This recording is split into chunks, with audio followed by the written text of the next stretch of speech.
नमस्कार. जनता दरबारामध्ये आपणा सर्वांचं हार्दिक स्वागत. दुष्काळाच्या उष्ण झळांनी म्लान झालेल्या आपल्या सर्वांच्या मनाला टवटवी देणारा पाऊस क्षितिजावरती दाटून आलेला आहे. कुठे कुठे तो बरसलाही आहे. म्हणजेच सृजनाचा उत्सव आता सुरू झालेला आहे.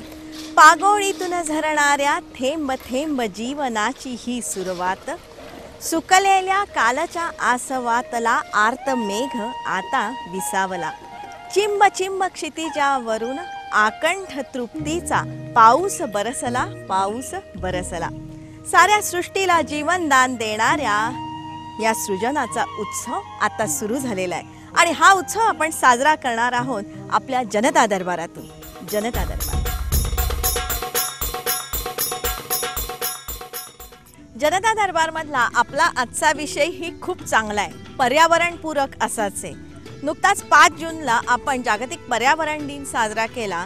त्या पर्यावरण दिनाचा उद्देश सफल करणारा असाच हा आपला आजचा विषय आहे. पण त्याआधी तुम्ही कुठल्या कचरा डेपोवरती कोणी ध्यानधारणा करत असेल म्हणा, किंवा जॉगिंग करत असतील, किंवा त्या जागेवरती झाडं आहेत, पक्षी, फुलं आहेत म्हणा, एक प्रकारचा निवांतपणा आहे, लॉन आहे, एक सुंदर वारा आहे, किंवा एक वातावरण चांगलं आहे, अशी कल्पना तुम्ही केली आहे? करू शकता? नाही ना. पण हे सारं कल्पनेतलं वास्तवात उतरलेलं आहे कोपरखेळणेच्या डम्पिंग ग्राउंडवर. नवी मुंबईतलं हे कोपरखेळणेचं जे डम्पिंग ग्राउंड आहे, जवळपास 17 हेक्टर एवढं या डम्पिंग ग्राउंडचं क्षेत्रफळ आहे. आणि वर्षानुवर्ष ह्या डम्पिंग ग्राउंडवरती इथे कचरा साचलेला असायचा किंवा कचरा फेकला जायचा. आता ह्या डम्पिंग ग्राउंडवर निसर्ग उद्यान बहरलंय. 17 हेक्टरचं हे क्षेत्रफळ आहे. 1987 पासून 17 वर्ष इथे कचरा फेकला जात असे. त्यामुळे आजूबाजूच्या नागरिकांचं स्वास्थ्य धोक्यात आलं होतं. त्यासाठी या नागरिकांनी अनेकदा आंदोलनं केली. इथली घरं त्यांना विकायची होती, पण ती विकलीही जात नव्हती. मे 2005 मध्ये इथल्या कचऱ्याचा शास्त्रोक्त पद्धतीनं भरणा करण्यात आला. त्यासाठी या भूमीखाली कचरा टाकण्यात आला आहे. या जागेखाली 20 लाख मेट्रिक टन इतका कचरा असून त्याची उंची 7 ते 8 मीटर इतकी आहे. या दबलेल्या कचऱ्यातले गॅसेस बाहेर जावेत म्हणून आतमध्ये पाईपचं जाळं टाकण्यात आलेलं आहे. तसंच कचरा विघटनानंतर जे काळं पाणी तयार होतं, ज्याला लिचेट म्हणतात, तेही एका टँकमध्ये जमा करून त्यावर प्रक्रिया करण्यात येतात. आता इथे सुंदर लॉन दिमतीला आहे. आजूबाजूचे रहिवासी खूप खुश आहेत आणि इथल्या घरांच्या किमती गगनाला भिडलेल्या आहेत. ज्यावेळेस घाणीचं साम्राज्य होतं त्यावेळेस लोक ते एकदम पूर्ण बजेट, म्हणजे घरांचा बजेट, फ्लॅटचा बजेट एकदम लो झाला होता. पूर्वी इथे यायला कोणी मागत नव्हते, एकदम दर पडलेले होते. परंतु आता इथे रिअल इस्टेटचा धंदा जोरात चालू आहे. जो तो इकडे येऊ पाहतो, प्रत्येकाचे दर वाढलेले आहेत. ॲक्च्युली इथे आम्ही लहानपणी यायचो तेव्हा इथे पूर्ण डम्पिंग ग्राउंड होतं. तर आम्ही इथे यायला अवॉइड करायचो कारण इथे खूप दुर्गंधी वगैरे, वास वगैरे खूप यायचा. तर 2008 साली पालिकेने इकडे शास्त्रोक्त पद्धतीने पूर्ण चेंजेस घडून आणले आणि आता तुम्ही पाहतात की किती सुंदर मैदान तयार झालं. पालिकेने 2008 नंतर ह्या जागेचा एक चांगला सदुपयोग करून ह्या जागेवरती एक चांगलं वॉकिंग ट्रॅक बनवलं आहे, एक गार्डन बनवलं आहे. ह्या गार्डनमुळे इथल्या स्थानिक रहिवाशांना खूप मोठा फायदा झालेला आहे. त्याचबरोबर आर्थिकदृष्ट्या देखील ह्या एरियाची बरीच सुधारणा झाली आहे. कोपरखेळणेचा हा कचरा डेपो बंद केला, मग आता नवी मुंबईतला कचरा जातो कुठे, हा प्रश्न आपल्या सर्वांच्या मनामध्ये नक्कीच आला असेल. आणि तसं पाहिलं ना तर कचऱ्याची समस्या आज सर्वांना प्रचंड प्रमाणामध्ये भेडसावत आहे. पण म्हणून कचरा करणं कुणी थांबवत आहे का? विकासाचा आणि कचऱ्याचा हा फार घनिष्ठ संबंध आहे. जसजसा जास्तीत जास्त विकास होईल तसतसं कचरा जास्त प्रमाणामध्ये निर्माण होते. त्याचं उत्तम उदाहरण म्हणजे अमेरिकेमध्ये प्रचंड प्रमाणामध्ये कचरा आहे आणि तो कचरा नाहीसा करण्याची किंवा त्याची विल्हेवाट लावण्याची समस्या अमेरिकेतही मोठ्या प्रमाणावरती भेडसावते. आणि त्याच अनुषंगाने आपणही अशा प्रकारचे प्रयोग कुणी केले असतील तर तेही आपण अभ्यासायला पाहिजे. संप म्हणा, आंदोलन म्हणा, निदर्शनं हे करत बसण्यापेक्षा आपण एकत्रितपणे ह्या कचऱ्याच्या समस्येवरती उपाय शोधणं आवश्यक आहे. आणि त्याच अनुषंगाने आपण कोपरखेळणेचं जे निसर्ग उद्यान आहे, तो जो प्रयोग आहे नवी मुंबई महानगरपालिकेने केलेला, तो आपण बघितला। त्याच प्रकारे नवी मुंबईतल्या तुर्भे इथला जो प्रकल्प आहे त्याला MSW प्रकल्प म्हणतात, म्हणजेच महानगरपालिकेतल्या घनकचऱ्याचं व्यवस्थापन किंवा विल्हेवाट लावण्याचा हा जो प्रयोग आहे जो तुर्भेमध्ये आहे त्याची आपण संपूर्ण माहिती करून घेणार आहे। देश विदेशामध्ये ह्या प्रकल्पाची ख्याती पसरलेली आहे। पंतप्रधान पुरस्कारासाठी ह्या प्रकल्पाची 2 वेळा नामांकनं यांना मिळालेली आहेत। कचऱ्यातून एक सोनं निर्माण करणं हे जे वेस्ट टू वेल्थ ही जी एक वाक्य आहे तर ते आम्ही खऱ्या अर्थाने इथे करून दाखवलं आहे की बाबा हे कचऱ्यातून सोनं निर्माण केलं की लोक कचरा बघायला येतात। तर आज लोक सगळ्यात पहिला आमच्याकडे कुठलीही कमिटी आली किंवा परदेशातून लोक आली तर आमची एक लँडफिल साईट हा सगळ्यात महिला उद्देश असतो की लोकांनी तो लँडफिल साईट बघावी। तर हे केल्यावर एक असा आनंद वाटतो की आपण कचऱ्यातून काहीतरी निर्माण केलं आणि ते बघायला देश विदेशातून लोक येतात, हे सगळ्यात महत्त्वाचं आहे। म्हणजे आपण कचऱ्यातून काहीतरी करून दाखवलं याचं एक समाधान आहे। सुमारे 65 एकरच्या ह्या सोडून दिलेल्या किंवा अबॅन्डन असलेल्या दगडाच्या खाणीमध्ये हा प्रकल्प साकारण्यात आलेला आहे। नवी मुंबई महानगरपालिकेतर्फे हा प्रकल्प एक इंडस्ट्री म्हणून चालवण्यात येतो आणि त्यांचं रॉ मटेरियल आहे कचरा। आम्ही हे डम्पिंग ग्राउंड नाही करत आहे, आमची पण जशी तुमची इंडस्ट्री आहे आमची पण इंडस्ट्री आहे। तुमची इंडस्ट्री काही ना काही प्रोडक्ट बनवते, आम्ही पण इंडस्ट्रीज करतो आहे। आमचा रॉ मटेरियल फक्त घनकचरा आहे, पण इट इज ऑल्सो इंडस्ट्री। याचा लुक पण इंडस्ट्रीसारखा राहील आहे आणि ही एक इंडस्ट्री आहे, फक्त ही महापालिकेची इंडस्ट्री आहे, प्रायव्हेट नाही आहे।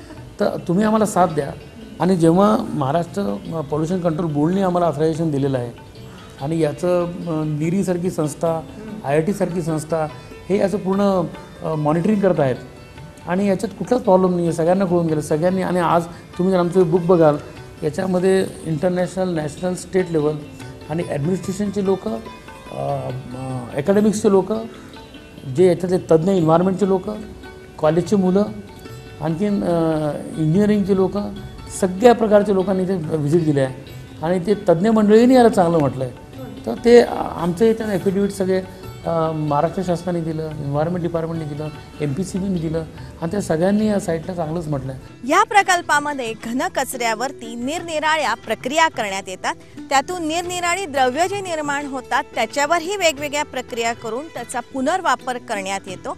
तसंच इथल्या हवेचा दर्जा राखण्यासाठी इथे अत्याधुनिक लॅब निर्माण करण्यात आलेली आहे आणि त्याचे निरीक्षण थेट महाराष्ट्र प्रदूषण नियंत्रण मंडळामध्ये 24 तास तिथे पोहोचवण्यात येतात।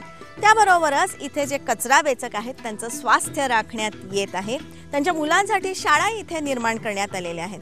थोडक्यात काय अतिशय आधुनिक तंत्र इथे राबवण्यात आलेलं आहे आणि त्यातून कंपोस्ट खताची निर्मिती इथे करण्यात येते, इंधन निर्मिती करण्यात येते आणि ह्या साऱ्या प्रकल्पाचा खर्च आहे फक्त 0 रुपये आणि हे सारं साध्य केलेलं आहे नवी मुंबई महानगरपालिकेला। ह्या तुर्भ्याच्या साईटबद्दल सांगायचं म्हणजे मला वाटतं की ती देशातली एक अत्यंत चांगल्यापैकी अशी ही क्षेपणभूमी आहे। त्या ठिकाणी आम्ही आता सगळे 3 सेल बंद केलेले आहेत आणि 4था सेल सध्या सुरू आहे। त्या ठिकाणी शास्त्रीय पद्धतीनं आपण त्याचे व्यवस्थापन करतो। ह्या लँडफिल साईटवर साधारणतः दररोज 600 मेट्रिक टन एवढा घनकचरा जमा होतो। त्यापैकी सुमारे 20% कचरा फक्त सेलमध्ये जातो आणि उरलेल्यामध्ये RDF, कंपोस्ट, काही प्लास्टिक वगैरे मटेरियल असते त्याचं रिसायकलिंग, अशा प्रकारचे ॲक्टिव्हिटीज आम्ही त्या ठिकाणी करतो, जेणेकरून आम्हाला अशी अपेक्षा आहे की पुढचे 30-35 वर्ष देखील ही साईट आम्हाला कामी येईल आणि त्या दृष्टीनंच महापालिकेचे प्रयत्न चालू आहेत। आणि त्याचबरोबर आताची जी मॅनेजमेंट आहे ते मॅनेजमेंट आम्ही PPP पद्धतीने केलेली आहे। त्यामुळे मागच्या सप्टेंबरपर्यंत आम्हाला दर महिन्याला 26 लाख रुपये खर्च व्हायचा त्याच्या मेंटेनन्ससाठी, पण ही PPP मॉडेल आमचं यशस्वी झाल्यामुळे आता एकही पैसा आमच्याकडनं त्याच्यावर खर्च होत नाही। हा प्रकल्प साकारण्यासाठी JNNURMचं वरदान नवी मुंबई महानगरपालिकेला लाभलं। JNNURMचा आम्हाला हा ॲडव्हान्टेज झाला की आमची साईट जेव्हा आम्ही 2005मध्ये तयार केली तर आम्ही बरेचसे कामं आधी केले होते, सायंटिफिकली तयार केलं होतं, पण याला आणखीन डेव्हलप करण्यासाठी एवढा जो पैसा लागतो तो एकदम महापालिकेला कुठलाही शक्य होत नाही। पण JNNURMमध्ये आम्हाला त्या निधीचा खूप फायदा झाला जे काम आम्ही आणखी 5 वर्ष लागले असते आम्हाला, तर आम्ही 2 वर्षामध्ये 1.5 वर्षामध्ये आम्ही सगळी कामं केली. जेणेकरून आम्हाला जो फंड दिला त्याच्यामध्ये सगळे आमचे पण अस्फाल्टेड रोड होते किंवा कच्चे रस्ते होते. तर जेणेकरूनच्या पैशामुळे आम्हाला पूर्ण रस्ते कॉन्क्रीट करता आले. आमच्या ज्या ड्रेन होत्या त्या आम्ही पहिले दगडाच्या बांधल्या होत्या. जेणेकरूनमध्ये आम्ही सगळ्या त्या कॉन्क्रीट ड्रेन केल्या, हे सगळा ट्री बेल्ट केला आणि याला जी कॉन्क्रीटची भिंत आम्ही बांधली RCC.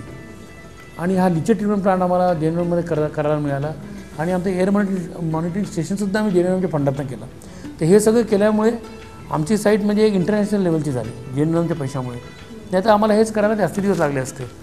कचऱ्याची दुर्गंधी सोसली नाही असा एकही मानव ह्या भूतलावर आपल्याला सापडणार नाही. तेव्हा कचऱ्याची ही जी काय समस्या आहे ना, ती सोडवण्याकडे आपण लक्ष द्यायला पाहिजे. म्हणजे असं आहे की कचरा हा आम्ही करणारच आणि महानगरपालिकेने तो उचलायलाच पाहिजे. ह्या मनोभूमिकेपेक्षा सुद्धा या कचऱ्याचं विघटन किंवा विल्हेवाट नेमकी कशी लावली जाते, त्यासाठी हे अधिकारी काय काय कामं करतात हे सारं बघणं अतिशय आवश्यक आहे. जर का एखादा दिवस शहरामधला कचरा उचलला नाही तर काय अनास्था प्रसंग ओढवतो हेही आपल्याला माहिती आहे. आणि त्याच अनुषंगाने ओला आणि सुका कचरा वेगळा करा असा नियम करण्यात आलेला आहे. तो आपण सगळेजण किती लक्षपूर्वक करतो हो. त्यासाठीच नवी मुंबई महानगरपालिकेनं कचऱ्याची विल्हेवाट लावण्याचा हा जो प्रकल्प उभारलेला आहे ना, त्याची शास्त्रोक्त माहिती आपण करून घेऊ, जेणेकरून ह्या माहितीचा उपयोग आपल्या सर्वांनाच आपल्या शहरांसाठी होऊ शकेल. तेव्हा नवी मुंबई महानगरपालिकेचा हा जो पॅटर्न आहे ना, तो आपण अभ्यास करूया. या प्लॅन्टचं वैशिष्ट्य असं आहे की हा जो प्लॅन्ट आहे हा शास्त्रोक्त पद्धतीने तयार केलेला आहे. म्हणजे इथे ज्या सेल तयार केल्या आम्ही त्या पूर्ण जे घनकचरा अधिनियम जो आहे हाताळणी आणि व्यवस्थापन 2000चा, त्याच्यामध्ये शेड्यूल 6 असतं. त्याच्यामध्ये दिलेलं आहे की लँडफिल साईट जे असतात शास्त्रोक्त पद्धतीने त्या कशा प्रकारच्या असल्या पाहिजे. तर त्याच्यात तंतोतंत पालन आम्ही याच्यात केलेलं आहे. हा जो संपूर्ण प्रकल्प आहे ना, तो सुमारे 65 एकर क्षेत्रफळाच्या जागेवरती हा साकार करण्यात आलेला आहे. 1 जुलै 2004ला कलेक्टरनी ही जागा नवी मुंबई महानगरपालिकेला दिली. ही जागा दगडाच्या खाणीची होती. इथे उंच सखल भाग होता. कुठे पाणी होती, दलदल होती, दगड होते, सरपटणारी जनावरं, अगदी अजगर सुद्धा इथे होते. प्रचंड उष्णता, अंधार इथे होता. अशा प्रतिकूल परिस्थितीत मनपाच्या सर्व अधिकारी कर्मचाऱ्यांनी कंबर कसली आणि हा प्रकल्प साकार केला कचरा व्यवस्थापनाचा. आज हा जो भूभाग दिसतो आहे ना, त्याच्या खाली शास्त्रोक्त पद्धतीनं कचरा भरलेला आहे, ज्याचं विघटन 15 वर्षांमध्ये होईल. त्याचं खतांमध्ये रूपांतर होईल. ही जी जमीन भरणा पद्धत आहे त्याचंही एक डिझाईन आहे. त्यासाठी हा सेल कसा तयार करतात ते आपण बघू. त्यासाठी प्रथम जमिनीचं ग्रेडेशन किंवा सपाटीकरण करतात. त्याला एक विशिष्ट उतार दिला जातो. त्यावर 900 मीटर जाडीचा मुरमाचा थर पसरला जातो. त्यामध्ये बेंटोनेट क्ले म्हणजे एक प्रकारची माती असते ती मिसळली जाते, जेणेकरून कचऱ्यातलं घाण पाणी जमिनीमध्ये मुरणार नाही. आता ह्यावर HDP प्लास्टिक म्हणजेच हाय डेन्सिटी पॉलिथिन अंथरलं जातं, ज्याची जाडी 1.5 मिलीमीटर असते. त्याची जाडी 1.5 mm असली पाहिजे. मग त्याला ते जे जॉईंट जे सील करतात त्यांचा पण फोल्ड किती असला पाहिजे. आणि मग ते झाल्यानंतर त्याला वेल्ड करावं लागतं. मग त्याची लिकेज टेस्ट असते, त्याच्यातनं ते एअर पास करून कुठून लीक होत नाही का ते बघावं लागतं.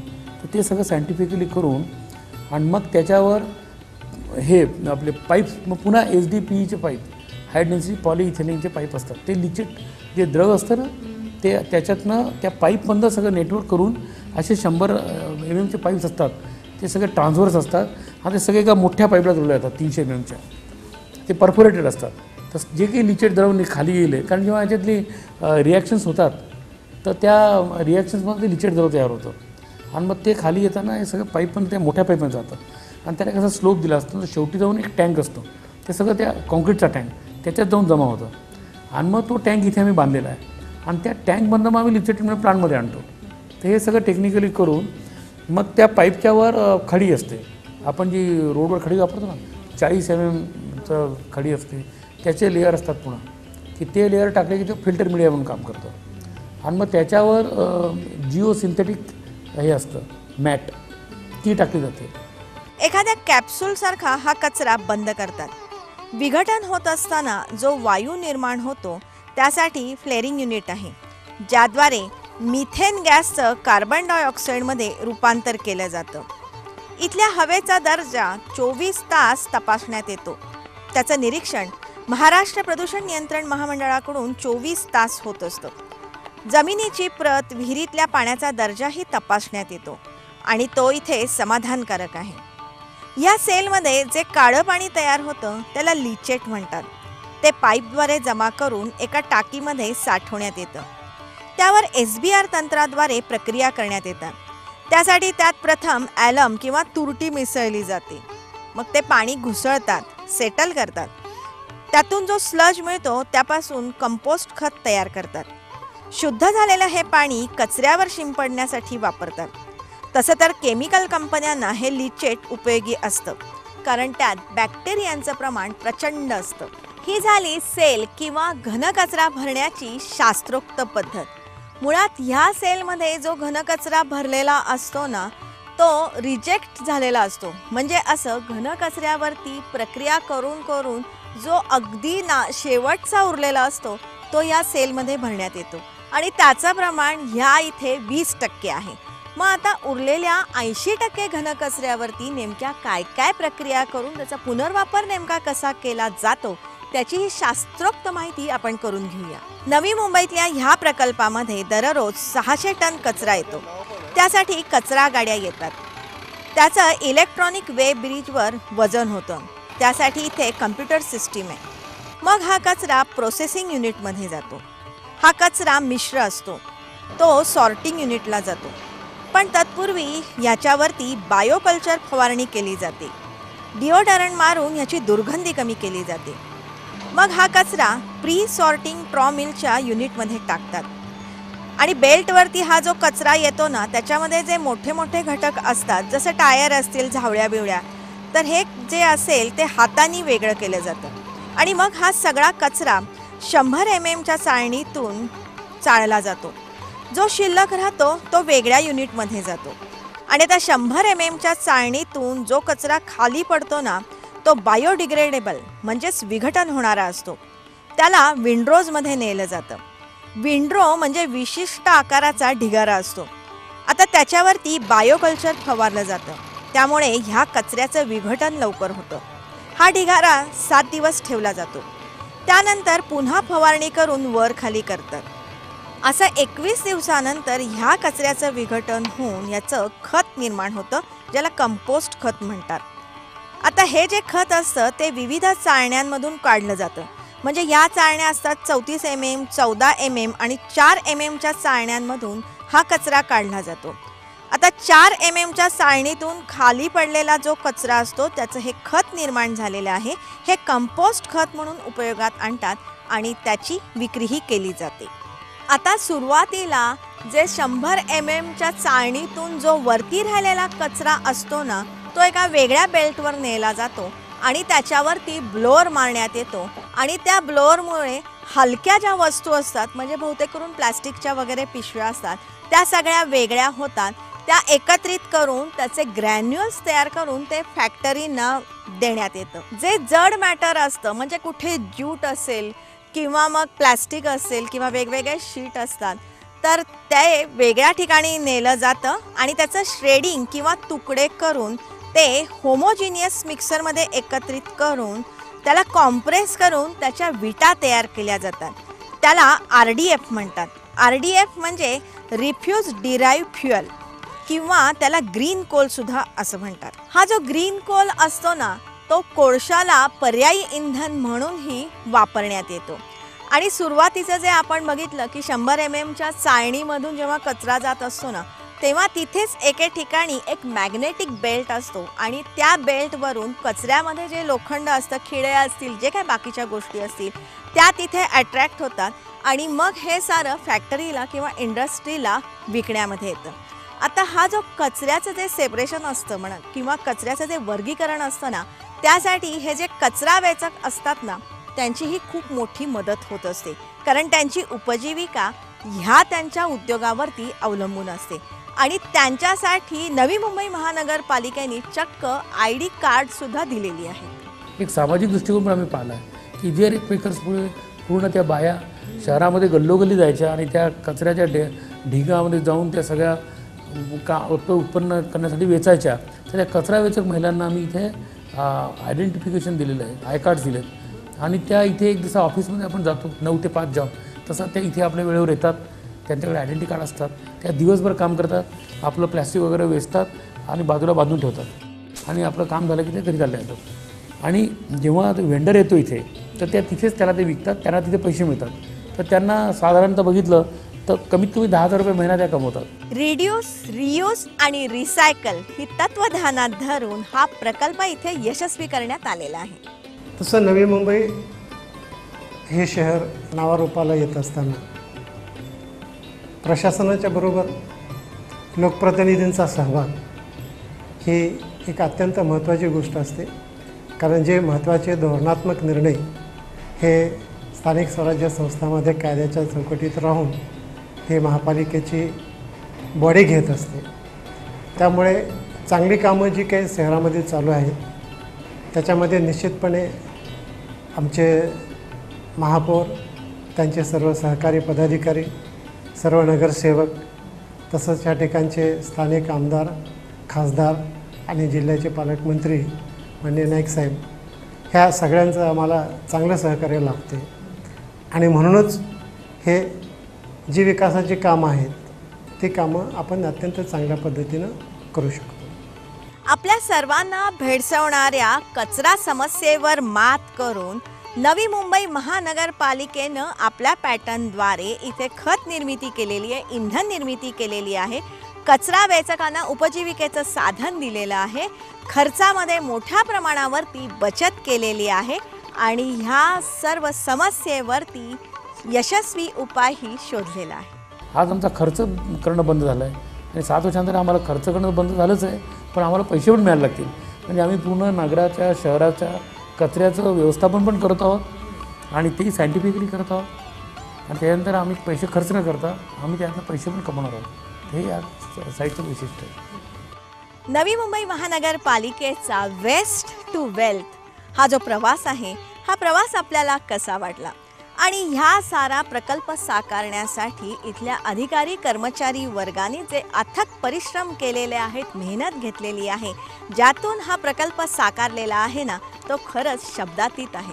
आणि ह्या प्रकल्पाची ख्याती देश विदेशामध्ये पसरलेली आहे आणि त्यातूनच ह्या साऱ्या माहितीतून आपणही आपल्या भागातली कचरा कोंडी सोडवण्यासाठी आपण प्रयत्न करू शकतो.